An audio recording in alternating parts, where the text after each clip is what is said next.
दोस्तों अब तक हमने हमारे 6th स्टैंडर्ड में सिविक्स पढ़ी थी और सिविक्स में हमने क्या पढ़ा था, लोकल सेल्फ गवर्नमेंट के बारे में पढ़ा था।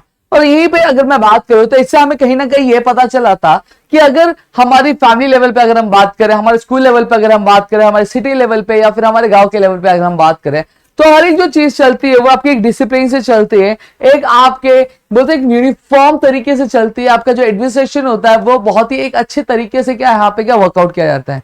यहीं पे अगर हम घर पे बात करें तो घर पे हमारे रूल होता है कि भैया सवेरे इतने बजे उठना है या रात को इतने बजे तक सो जाना है, इतने बजे खाना खाना है, एक रूल होता है। सही बात है। वहीं स्कूल में हमें ये यूनिफॉर्म पहन के जानी है, हमें इस तरह का क्या ड्रेसअप रखना है, हमें ये सारी चीजें करनी है और ये सारी चीजें नहीं करनी है, हाँ या ना। तो यहीं पे अगर मैं बात करूं तो इसी तरह से हमारा जो एक शहर होता है वो भी चलता है और उसी तरह से हमारा जो गांव होता है वो भी एक चलता है। अब यहाँ पे आज इस चैप्टर में हम बेसिकली हम बात करेंगे कि हमारा जो देश होता है वो देश बेसिकली किस तरह से वर्कआउट करता है, क्या सारी जो चीजें होती है वो ध्यान में रखी जाती है जब आपका देश जो है वर्कआउट करता है।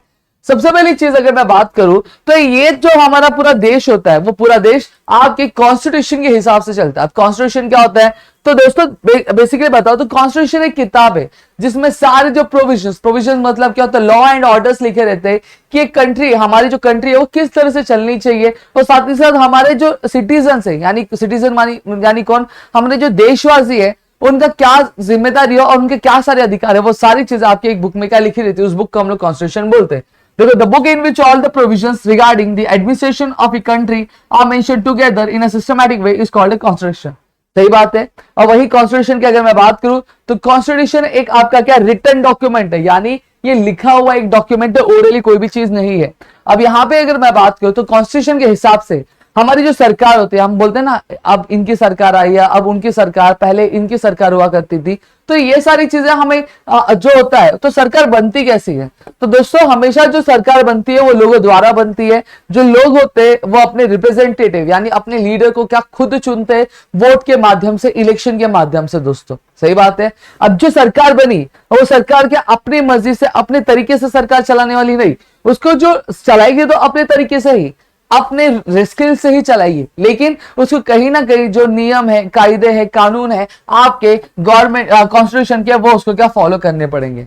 अब यहाँ पे कुछ बेसिक फंडामेंटल लॉज होते हैं जो क्या उनको फॉलो करने पड़ते हैं। इनकेस अगर जो गवर्नमेंट होती है अगर वो क्या करती है, कहीं ना कहीं निग्लेक्ट करती है कि वो आपकी कॉन्स्टिट्यूशन के लॉ एंड ऑर्डर नहीं मानती है, तो हमारे जो कोर्ट्स होते हैं, जुडिशरी यानी जो कोर्ट्स होते हैं, वो क्या कर सकते हैं, जो लॉ और ऑर्डर कोई सरकार अगर बना रही है तो उनको वॉइड क्या डिक्लेयर कर सकते हैं। वॉइड का मतलब क्या होता है, इनलीगल क्या डिक्लेयर कर सकते हैं।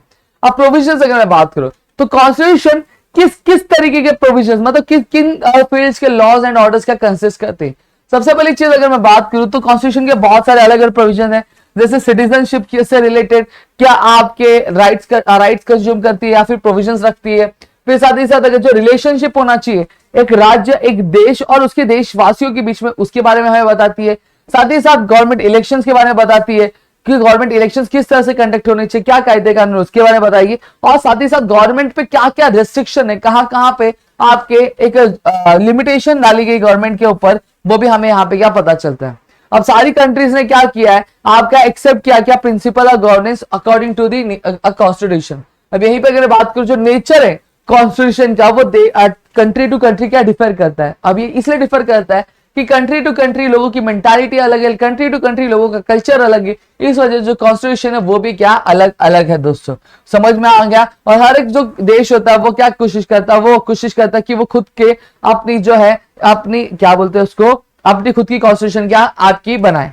अब यहीं पर अगर मैं बात करूं नेसेसिटी ऑफ कॉन्स्टिट्यूशन, अब ऐसे क्या जरूरत आन पड़ी कि कॉन्स्टिट्यूशन हमें बनाना पड़ा, तो सबसे पहली चीज अगर मैं बात करूं तो इसलिए तो गवर्नमेंट को क्या करना पड़ता है, गवर्नमेंट एक ऐसी बॉडी है जिसे क्या एक सेट ऑफ रूल में क्या फंक्शन करना पड़ता है। ठीक है। अब कहीं ना कहीं अब कॉन्स्टिट्यूशन आने की वजह से ही ये सेट ऑफ रूल्स के आ पाए।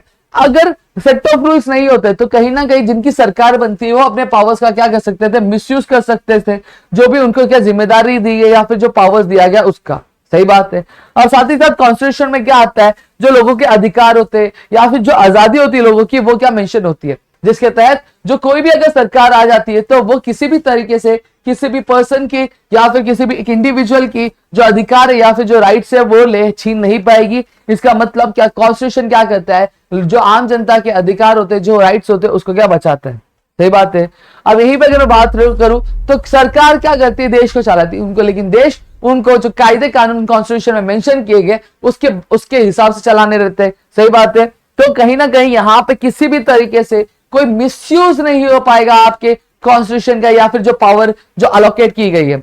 अगर कोई कंट्री आपकी कॉन्स्टिट्यूशन के हिसाब से चलती है तो कहीं ना कहीं जो एक आम जनता और सरकार के बीच में जो रिश्ता होगा वो बहुत ही अटूट बन जाएगा, वो बहुत ही गहरा बन जाएगा दोस्तों। और इससे क्या होगा, जो ट्रस्ट है वो बहुत ही अच्छा खासा यहाँ पे क्रिएट करते हुए हमें दिखाई देगा। और जो आम जनता होगी वो और भी ज्यादा क्या करेगी, आपके पार्टिसिपेट करेगी किसमें, आपके इलेक्शन प्रोसेस में या फिर गवर्नमेंट के किसी भी प्रोसेस में।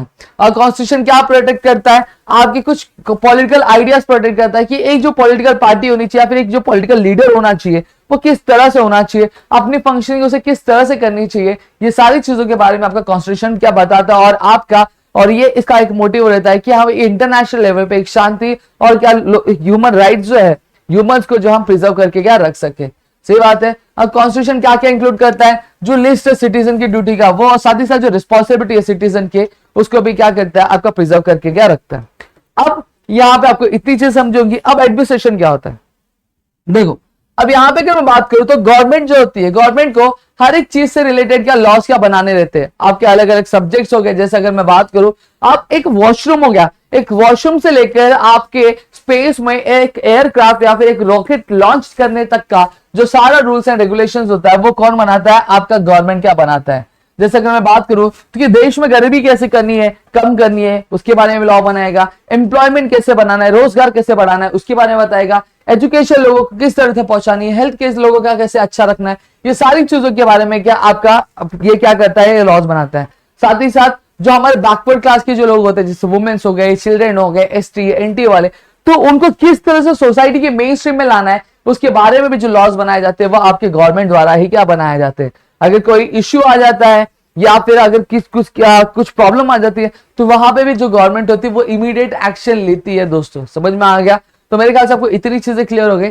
अब कॉन्स्टिट्यूशन बना कैसे, अब जो प्रोसेस है कॉन्स्टिट्यूशन बनने का वो स्टार्ट हुआ था ईयर 1946 में, जहां पे हमारे जो लीडर्स थे इंडियन फ्रीडम मूवमेंट के, उन्होंने क्या किया, ये इनिशिएटिव लिया कि अब जब ब्रिटिश सरकार जा रही है तो हमारी जो देश है वो कभी भी ब्रिटिश सरकार के कायदे कानून के हिसाब से नहीं चलने वाली। हम हमारे एक स्वतंत्र भारत का एक स्वतंत्र का कॉन्स्टिट्यूशन हम क्या बनाना चाहते हैं। और कहीं ना कहीं इस तरीके से क्या हुआ, हमारे जो कॉन्स्टिट्यूशन बनाने की जो शुरुआत हुई।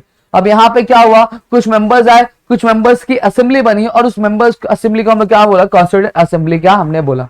अब यहीं पे अगर बात करूं तो हम सभी से जानते हैं कि कॉन्स्टिट्यूएंट असेंबली जो हमारा भारत देश था वो 15 अगस्त 1947 में आजाद हुआ था। अब आजादी से पहले जो था ब्रिटिश जो था वो क्या करता था, वो हमारे भारत देश में क्या क्या करता, रूल करता था। अब उसने एक अच्छे एडमिनिस्ट्रेशन पर्पस के लिए उसने हमारे पूरे जो देश था उसको 3 प्रोविंस में बांटा था, बॉम्बे, बंगाल और मद्रास में बांटा था, ताकि वो क्या कर सके, अपनी जो एक्टिविटीज है बहुत अच्छे से क्या कैरी आउट क्या कर सके। और साथ ही साथ जो लोकल प्रिंसेस थे वो उन्होंने भी अपने एडमिनिस्ट्रेशन क्या कुछ कुछ एरियाज में क्या कर रहे थे, अपना कंट्रोल क्या कर रहे थे। अब ऐसे एरियाज जहां पे क्या होता था, जहां पे जो स्टेट्स है वहां पे जो रूल करते थे वो प्रिंसेस रूल करते थे, तो उसको हम लोग क्या बोलते थे, प्रिंसली स्टेट्स क्या बोला जाता था। अब यहाँ पे अगर बात करूं तो कॉन्स्टिट्यूएंट असेंबली में 299 मेंबर्स है टोटल, और डॉक्टर राजेंद्र प्रसाद क्या थे, वो प्रेसिडेंट थे आपकी कमिटी, प्रेसिडेंट आपकी कॉन्स्टिट्यूएंट असेंबली के। ठीक है। अब यहाँ पे हम डॉक्टर बाबा साहब अम्बेडकर के बारे में जानेंगे। डॉक्टर बाबा साहब अम्बेडकर का एक बहुत ही अहम रोल था आपकी कॉन्स्टिट्यूशन को बनाने का। दोस्तों अगर मैं बात करूं तो इनको ड्राफ्टिंग कमिटी का हेड बनाया, चेयरमैन बनाया गया था। दोस्तों उन्होंने हमारे पूरी दुनिया में जितने भी देश है उन सभी के जो कॉन्स्टिट्यूशन है उसकी हर एक कॉन्स्टिट्यूशन के हर एक आर्टिकल को क्या उन्होंने बहुत ही गहराई से जाना हुआ था। और साथ ही साथ उन्होंने एक दिन रात करके क्या किया, अपना कॉन्स्टिट्यूशन जो था ड्राफ्ट किया। ठीक है। ड्राफ्ट करना मतलब क्या होता है, जब हम कोई भी चीज बनाते तो हम एक रफ बनाते ना, तो उन्होंने रफ पहले क्या प्रिपेयर किया। अब जो ड्राफ्ट है कॉन्स्टिट्यूशन का वो उनके द्वारा बनाया गया था और प्रेजेंट किया गया था क्या, कॉन्स्टिट्यूएंट असेंबली के द्वारा। अब वहां पे कॉन्स्टिट्यूएंट असेंबली में जो हर एक जो लॉ था वो आर्टिकल बाय आर्टिकल डिस्कस किया, बहुत सारे चेंजेस यहाँ पे सजेस्ट किए गए अलग अलग लोगों द्वारा। डॉक्टर बाबा साहब अम्बेडकर ने जो टास्क था प्रेजेंट करने का ड्राफ्ट वो बहुत ही अच्छे से किया, और हर एक सवाल का क्या किया, हर एक सवाल का एक बहुत ही अच्छे तरीके से क्या जवाब दिया। समझ में आ गया। और इस तरह से हमारा जो कॉन्स्टिट्यूशन था वो बहुत अच्छे से बन गया, और इस तरह से हमारे डॉक्टर बाबा साहब अम्बेडकर को क्या आर्किटेक्ट ऑफ इंडियन कॉन्स्टिट्यूशन क्या बोला जाता है। दोस्तों अब जो कॉन्स्टिट्यूएंट असेंबली ने क्या किया, जो आपका कॉन्स्टिट्यूशन था वो 26 नवंबर 1949 को बन गया था, लेकिन उसको अडॉप्ट कब किया गया था? अडॉप्ट किया गया था 26 जनवरी 1950 को, क्योंकि उससे पहले, आजादी से पहले हम जो हमारा स्वतंत्र दिवस बनाया करते थे वो आपके 26 जनवरी को क्या बनाया करते थे। समझ में आ गया? और 26 नवंबर को एज अ कॉन्स्टिट्यूशन डे क्या माना गया दोस्तों। तो और 26 जनवरी को हमने क्या किया? 26 जनवरी को हम लोग इंडिपेंडेंस डे से चेंज करके हमने इसको रिपब्लिक डे क्या डिक्लेयर कर दिया। तो मेरे ख्याल से आपको यहाँ पे चीजें समझी होंगी दोस्तों, और इस तरह से हमने जो पूरा जो चैप्टर था वो यहाँ पे क्या कंप्लीट कर लिया दोस्तों। तो चलो दोस्तों, मिलेंगे हमारे नेक्स्ट वीडियो में, तो तब तक के लिए घर पे रहो, सुरक्षित रहो, अपना ध्यान जरूर रखिएगा।